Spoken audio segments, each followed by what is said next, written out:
ధైర్యం ఎలా వచ్చింది అని అంటే దేవుని ఆత్మ మన మీదకి రావటం ద్వారా ఆ ధైర్యం వచ్చింది. దావీదు గొలియాతుని చంపాడు అని అంటే ఆ ధైర్యం ఎవరిచ్చారంటే పరిశుద్ధాత్మ దేవుడు.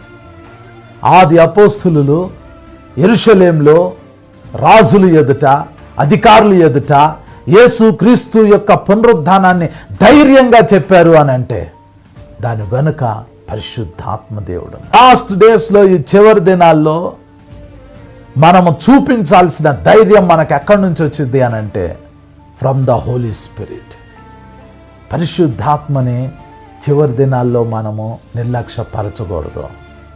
ఈ అంత్య దినాల్లో మీరు చేయాల్సింది ఏంటి అని అంటే మీ ఛాతులు ఓపెన్ చేయాలి, మీ హృదయాలు తెరవాల, శూరులుగా వీరులుగా ప్రార్థనలో గడపాలి, పౌరుషం కలిగి ప్రార్థనలో గడపాలి.